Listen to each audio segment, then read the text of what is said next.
राज करने के बाद माधव गोपियों के साथ जब बहुत थक गई गोपियाँ यमुना जी में प्रवेश करते हैं, बहुत समय तक जल विहार करने के बाद भगवान वन विहार के लिए प्रवेश करते हैं। ये लीलाएं सुनकर परीक्षित प्रश्न कर उठे कि गुरुदेव ये कैसी लीला है कि जल विहार फिर वन विहार। परीक्षित हम संसारियों के लिए प्रश्न कर रहे हैं, क्योंकि संसारी इस पर प्रश्न उठाएंगे कि भगवान ये कौन सी लीला कर रहे हैं। 4 समाधान सुखदेव जी ने दिए हैं। पहली बात कि भगवान भगवान है, भगवान के ऊपर मानवीय नियम लागू नहीं होते, क्योंकि भगवान शिव ने विष पी लिया, कंठ में धारण कर लिया, कोई एक बूंद पी ले तो क्या वो रह सकता है? तो भगवान भगवान है। पहला समाधान कि भगवान सर्वसमर्थ है। और एक दृष्टांत दिया जाता है, जैसे एक बोतल शराब हो, अब आप उसको गंगा जी में डाल दीजिए तो वो शराब जो है वो मदिरा पवित्र होगी या अपवित्र होगी? वो शराब वो मदिरा पवित्र हो जाएगी। और एक बोतल गंगाजल आप लेके आइए और उससे शराब बनाइए, अब बताइए वो शराब पवित्र होगी? नहीं पवित्र होगी। ऐसे ही एक बोतल गंगाजल ये जीवात्मा है और गंगा जी का पूरा प्रवाह परमात्मा है। जीव जब कोई गलत काम करेगा तो वो अपवित्र हो जाएगा, लेकिन परमात्मा से कोई जुड़ जाए, क्योंकि वो तो जल की धारा है, वो निश्चित रूप से पवित्र हो जाएगा। दूसरा समाधान। तीसरा समाधान दिया वेदांत की दृष्टि से। गोपियों की आत्मा श्री कृष्ण है, श्री कृष्ण की आत्मा गोपियां हैं। जब दो है ही नहीं तो दोष का प्रवेश नहीं है, दो होंगे तब प्रवेश होगा। और चौथी बात, जिन भगवान से जुड़ करके बड़े बड़े महात्मा अपने दोषों को समाप्त कर देते हैं, उन भगवान से कोई जुड़े और दोष रह जाए, ये कहाँ, ये नहीं हो सकता। अब प्रश्न ये उठता है, माना भगवान में दोष नहीं हो सकता, गोपियों में तो दोष था, उन्होंने काम भाव से भगवान का भजन किया। तो समाधान ये है कि कोई अगर काम भाव से भी भगवान से जुड़े तो भी उसका काम भगवान प्रेम में परिवर्तित कर देंगे। इस प्रकार से सुखदेव जी ने 4 समाधान प्रदान किए। परम मंगल में भाव से आगे भगवान ने एक अजगर आया, नंद बाबा को पकड़ा, उसका भगवान ने उद्धार किया और उसने स्तुति गाई। इन सब प्रसंगों का वर्णन है। एक शंखचूर्ण नाम का दैत्य आया, जो गोपियों का ही हरण करके भाग रहा था। भगवान ने उसका वध किया और उसकी चमकती हुई मणि लेकर भगवान ने दाऊ जी को दे दिया। युगल गीत का गान हुआ, सुंदर युगल गीत का गान। और उसके बाद युगल गीत को हम यहीं से प्रणाम करते हैं। और आगे भगवान ने केशी और व्योमासुर का उद्धार किया। एक दिन नारद जी कंस के पास आते हैं और कहते हैं, महाराज कंस कुछ पता जाता है? कंस बोला, नहीं गुरुदेव बताइए। भगवान कहते हैं, कंस नारद जी कहते हैं कि कंस, तुम जिन असुरों को भेजते हो वो कभी वापस आए कि नहीं आए? कंस बोला कि गुरुदेव आज तक हमने जिसको जिसको भेजा गए सब वापस कोई नहीं आया। बोले कभी पता लगाने का प्रयास किया? कंस बोला, आप तो हर जगह भटकते रहते हो, आप ही बता दो। बोले वसुदेव ने तुम्हारे साथ बहुत बड़ा धोखा किया है। ये जो नंद बाबा के दोनों छोरे हैं, ये वसुदेव के पुत्र हैं। धोखे से इन्होंने ले जाकर वहां पर दे दिया है। अब जैसे ही इतना सुना, कंस आग बबूला हो उठा कि अब मैं वसुदेव को नहीं छोड़ूंगा। नारद जी बोले, फिर आप दूसरी मूर्खता करने जा रहे हो। बोले देखो, वसुदेव को हाथ मत लगाओ, कोई लाभ नहीं है। एक काम करो, क्या? बोले जैसे तुम्हारे भेजे असुरों को वो दोनों समाप्त करते हैं, वैसे ही कुछ योजना बनाकर उन दोनों को यहाँ ले आओ और उसके बाद उनका गोविंदाय नमो नमः करो। कुछ ऐसी योजना बनाओ कि वही मथुरा आ जाएं और उन दोनों का तुम उद्धार करो। परम मंगल में भाव से कंस ने वही किया जो नारद जी ने कहा, क्योंकि मूर्ख और शंख दूसरे के फूंकने से ही बजते हैं, उनका अपना कोई विवेक नहीं होता। और इधर भगवान नारद जी भगवान के पास गए और सारी बात बता दी कि प्रभु अब एक एक असुर का संहार बंद करो, अब तो थोक में आप उद्धार करो। पूरी बात भगवान को नारद जी ने भगवान को पूरी बात से अवगत कराया। परम मंगलमय भाव से कंस ने क्या किया, धनुष यज्ञ का आयोजन रखा और अक्रूर जी को बुलाया कि आप जाइए, हमारा स्वर्ण रथ दिया, हमारे स्वर्ण रथ से उन दोनों को निमंत्रण दीजिएगा, पत्री दीजिएगा कि धनुष यज्ञ का मेला है और उसमें वो लोग आए। इस प्रकार से अब देखिए अक्रूर जी जाते हैं, कंस बुलाया। अब नवल नीच की अति दुखदाई, पहले तो कंस ने उनका बड़ा स्वागत किया, उसके बाद कंस ने कहा जब कि आपको यही काम करना है, नंद बाबा के जो दोनों लड़के हैं उनको आप निमंत्रण भेजो, धनुष यज्ञ का बहुत सुंदर मेला है, आप उनको यहाँ ले आओ। उनके इशारे को अक्रूर जी समझ गए, लेकिन अगर अक्रूर जी मना करते हैं तो कंस इतना दुष्ट है कि अक्रूर को मार डालेगा। अक्रूर जी ने विचार किया अब मना करना भी ठीक नहीं, बोले ठीक है महाराज, लेकिन एक बात जान लीजिए। अक्रूर जी कहते हैं कि महाराज मनोरथ तो सभी करते हैं बड़े बड़े, लेकिन होता वही है जो विधाता की इच्छा होती है। माने ये अक्रूर जी का व्यंग था कि तुम जो सोच रहे हो वो होगा कि नहीं होगा, होगा वही जो विधाता ने लिखा है। अक्रूर जी ने कहा कि ठीक है महाराज, तथापि आज्ञाम कराम, आपने जो भी आज्ञा दिया है मैं उसको करूंगा, तथापि आज्ञाम करोमि। अक्रूर जी स्वर्ण रथ को लेकर जाते हैं, रात्रि अपने महल में विश्राम करते हैं और प्रातः काल होते ही नंद भवन की ओर अक्रूर जी महाराज चलते हैं। अब अक्रूर जी 12 घंटे उसी रथ में पड़े थे, भाव में वृंदावन का दर्शन हो रहा है। अब रथ तो तब आगे बढ़ेंगे जब उन्हें कोई बढ़ाए।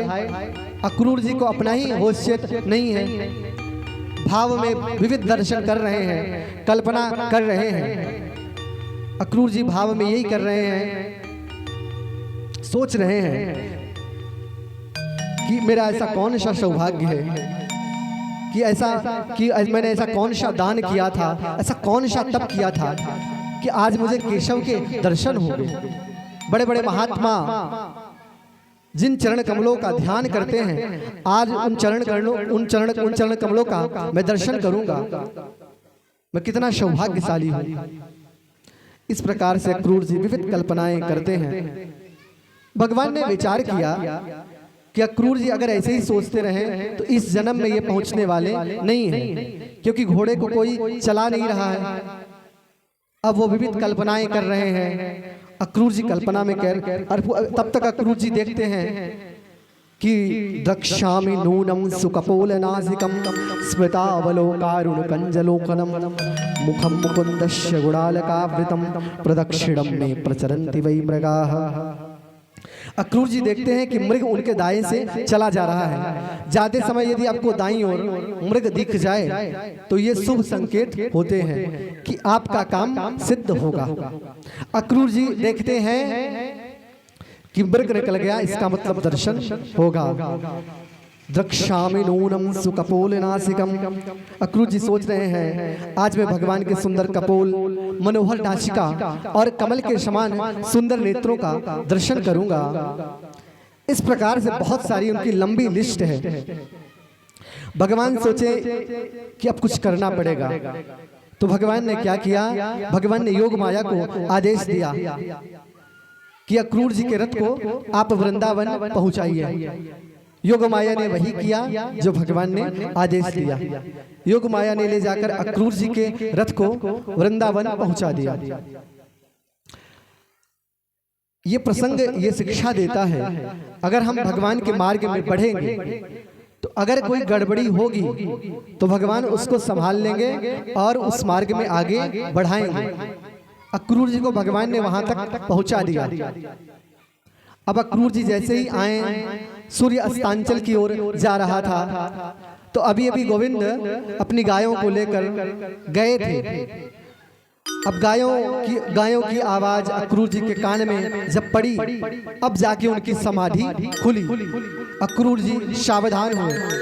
तब तक अक्रूर जी की दृष्टि पड़ी नीचे, देखा भगवान श्री कृष्ण के चरण चिन्ह ब्रजरज में अंकित पड़े थे। अक्रूर जी विचार करते हैं, क्योंकि भगवान के चरण कमलों में कुछ विशेष चिन्ह होते हैं, वज्र, अंकुश, ध्वजा, जौ, ये सब विद्यमान रहते हैं। और जैसे ही अक्रूर जी ने देखा, तुरंत रथ से कूद पड़े और उस ब्रजरज में लोटपोट हो गए। जब तक जीवन में इस प्रकार का पागलपन नहीं आता, तब तक भगवान मिलने वाले नहीं हैं। संसार के किसी विशेष काम के लिए, किसी विशेष तैयारी के लिए व्यक्ति कितना प्राण झोंकता है, तब जाके उसे मिलते हैं। और वो प्राप्त करने के बाद जिसे कुछ प्राप्त करना फिर शेष नहीं बचेगा, उसकी प्राप्ति भी इतना आसान तो नहीं है। अक्रूर जी में ये पागलपन था कि उसी ब्रजरज में लोटपोट हो गए। परम मंगलमय भाव से अक्रूर जी आगे बढ़े, सावधान। अच्छा, अक्रूर जी पहुंच गए, पर ये पता नहीं चला कि कैसे पहुंचे, बस पहुंच गए। ब्रजरज में लोटपोट हुए। लोगों से पूछा कि कृष्ण कहाँ मिलेंगे। लोगों ने बताया कि इस समय कृष्ण गोदोहन के लिए गए हुए हैं, गौशाला में। अक्रूर जी को तो केवल भगवान से मतलब था। अक्रूर जी सीधे गौशाला में जाते हैं और वहां पर जाकर के अक्रूर जी ने दूर से देखा। क्या देखा? बोले ददर्श कृष्णम रामम च ब्रजे गोदोहनम गतौ पीतनीलांबरधरौ शरदंबूरुहेक्षणौ। अक्रूर जी ने गोदोहन के लिए जाते हुए पीतांबर धारण किए श्री कृष्ण और बलराम को, और नीलांबर धारण किए बलराम जी को देखा। पीत नीलांबरधरौ, भगवान दोहिनी लेकर गाय दोहने के लिए जा रहे थे। और जैसे ही अक्रूर जी ने देखा, चरणों में गिर पड़े और चरणों को पकड़ लिया, छोड़ते ही नहीं। अक्रूर जी जिस प्रकार का मनोभाव किए थे कि मैं उनका भगवान का चाचा लगता हूं, तो वो मेरा खूब सम्मान करेंगे। भगवान तो सर्वांतर्यामी है। जिस प्रकार का उन्होंने भाव किया था, भगवान वैसा ही सम्मान अक्रूर जी को प्रदान करते हैं।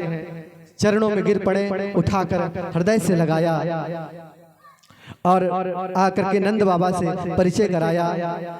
भोजन इत्यादि कराने के बाद जब अक्रूर जी जाकर के विश्राम करने लगे, तब भगवान स्वयं उनके चरण दबाने लग जाते हैं। चरण दबाते दबाते दबाते भगवान श्री कृष्ण ने पूछा कि चाचा जी, ब्रज में सब कुशल तो है? फिर भगवान कहते हैं कि चाचा जी, जब तक कंस रूपी व्याधि है, तब तक वहां कुशल कौन होगा? और सारी बात अक्रूर जी ने एक एक करके बता दी। बोले अरे कृष्ण, धनुष यज्ञ का तो केवल बहाना है। वो आपको मारना चाहते हैं, कृष्ण बलराम। वो आप दोनों को मारने के लिए कंस ने धनुष यंत्र का केवल षड्यंत्र रचा है।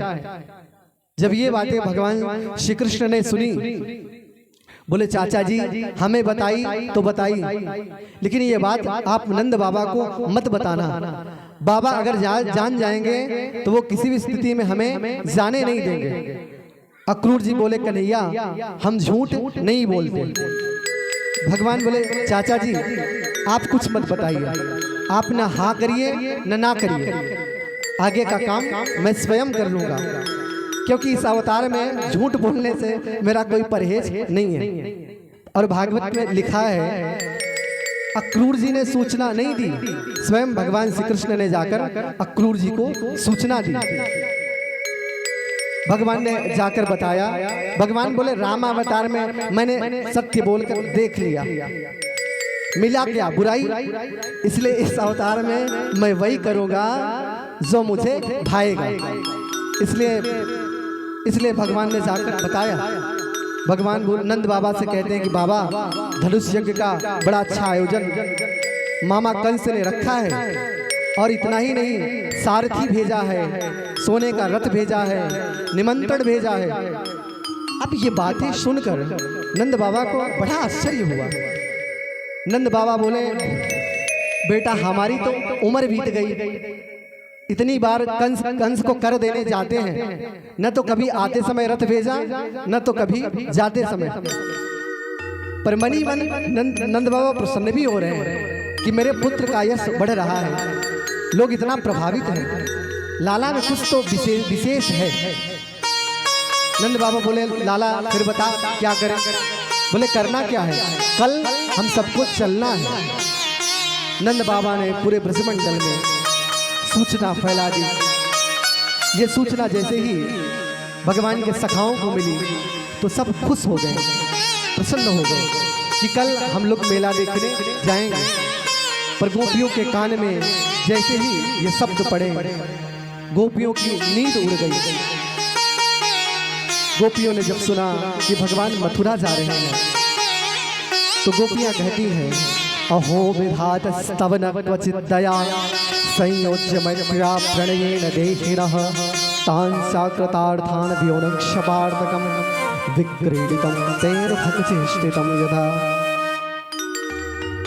गोपियां कहती हैं कि हे विधाता आपको जरा भी दया नहीं है, आप पहले दो प्राणियों को मिलाते हैं, फिर उनका मनोरथ पूर्ण भी नहीं हो पाता कि आप उन्हें दूर कर देते हैं। आपकी यह चेष्टा बिल्कुल बच्चों की क्रीड़ा के समान व्यर्थ है। जैसे बच्चे नदी की रेत में घर बनाते हैं और फिर जब उनका मन भर जाता है तो वे स्वयं ही अपने पैरों से उस घर को गिरा देते हैं। तो आपकी ये चेष्टा बिल्कुल बच्चों के जैसी ही हमको मालूम पड़ रही है। गोपियां कहती हैं इस व्यक्ति का नाम अक्रूर नहीं महाक्रूर होना चाहिए, क्योंकि हमारे प्राण को ले जा रहा है हमसे बिना पूछे। गोपियों ने कहा कुछ भी हो जाए हम रथ को आगे बढ़ने ही नहीं देंगे, मार्ग में लेट जाएंगे, देखते हैं कैसे कृष्ण को लेके जाएंगे। प्रातः काल हुआ, गोपियां रुदन कर रही थी, मार्ग में खड़ी थी। माँ यशोदा को जब ये सूचना मिलती है, आज माँ का हृदय कह उठा कि कृष्ण का जाना ठीक नहीं है। नंद बाबा समझाते हैं कि अरे यशोदा, पुत्रों का यश संसार में बढ़ेगा, ये अच्छी बात है। नंद बाबा ने समझा बुझाकर मनाया, और इधर गोपियां मार्ग में खड़ी थी, रुदन कर रही थी। बिलज्जलज्जाम्रुरुदस्मसुस्वरम गोविंद दामोदर माधवेति। गोपियां लज्जा त्याग कर हे कृष्ण, हे दामोदर, हे माधव कहकर रोने लगी, विलाप कर रही थी। अपने प्रस्थान के समय गोपियों को विरह व्यतीत देखकर भगवान ने दूत के द्वारा संदेश